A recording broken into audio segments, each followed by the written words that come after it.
শিক্ষক স্কুলের সবচেয়ে বিদ্রোহী ছাত্রটিকে একটি বিলিয়ার্ডস খেলার জন্য চ্যালেঞ্জ করলেন, কিন্তু শেষ টার্গেট বলটি চারপাশে অন্য অনেক বল দিয়ে ঘেরা ছিল। সব ছাত্র মনে প্রাণে প্রার্থনা করছিল যেন শিক্ষকই খেলাটি জয় করেন। অথচ সেই বিদ্রোহী ছেলেটি শিক্ষককে উপহাস করতেই থাকল। সে এমনকি শিক্ষককে বলল পরাজয় স্বীকার করে শাস্তি মেনে নিতে। ঠিক সেই মুহূর্তে শিক্ষক তার কিউস্টিকটি ঘোরালেন। এক শক্তিশালী আঘাতের টার্গেট বলটি শূন্যে উঠে গেল, আর যখন বলটি আবার নিচে নামল, টেবিলের প্রতিটি বল একে একে পকেটে ঢুকে গেল। সবাই হতবাক হয়ে গেল, কিন্তু ছেলেটি তা মানতে রাজি হল না। সে জোর দিয়ে বলল শিক্ষক শুধু ভাগ্যের জোরেই জিতেছেন। শিক্ষক কোনো উত্তর দিলেন না, শুধু মুচকি হাসলেন। তারপর ছেলেটিকে পুরোপুরি বোঝানোর জন্য তিনি আবার সব বল আগের অবস্থানে সাজালেন। এরপর আবার একবার কিউস্টিক চালালেন। আগের মতোই এবারও সব বল সোজা পকেটে চলে গেল। ছাত্ররা আনন্দে চিৎকার করে উঠল। ছেলেটি কৌতূহলী হয়ে জিজ্ঞেস করল শিক্ষক এটা কিভাবে করলেন। শিক্ষক শান্তভাবে বললেন এটা গণিতের জাদু। প্রতিটি বলের গতি, কোণ আর পথ সঠিকভাবে হিসাব করতে পারলে এমন কিছু অসম্ভব নয়। শেষ পর্যন্ত ছেলেটি খেলায় হেরে গেল। সে বলল কথা রাখবে এবং স্কুল ছেড়ে চলে যাবে, কিন্তু শিক্ষক মাথা নেড়ে না করলেন। তিনি বললেন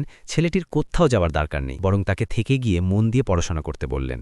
এই কথা শুনে ছেলেটি আবেগে ভেঙে পড়ল। সে শিক্ষকের কাছে গভীরভাবে মুগ্ধ হয়ে গেল। পরদিন ছেলেটি পরিপাটি ইউনিফর্ম পরে স্কুলে এলো। তার সহপাঠীরা তাকে দেখে এখনও ভয় পাচ্ছিল। ছেলেটি নিজে থেকেই তাদের শুভেচ্ছা জানালো, কিন্তু কেউ এগিয়ে এলো না। তখন সে স্বেচ্ছায় একজনের কাছে গিয়ে খুব নরম স্বরে ক্ষমা চাইল। তারপর সে সেখান থেকে চলে গেল। কিছুক্ষণ পর শিক্ষক শ্রেণীকক্ষে ঢুকলেন। পুরো ক্লাস একসঙ্গে বলল গুড মর্নিং স্যার, কিন্তু সবাইকে অবাক করে দিয়ে শিক্ষক বললেন আজ সবাইকে বিলিয়ার্ডস রুমে যেতে হবে। তিনি মজা আর খেলাধুলার মধ্যে দিয়ে পড়াবেন। যখন প্রিন্সিপাল এসে দেখতে এলেন, তিনি দেখলেন কোনো ক্লাসরুমেই কেউ নেই। আর এভাবেই চলতে থাকে সেই অসাধারণ শিক্ষকের গল্প।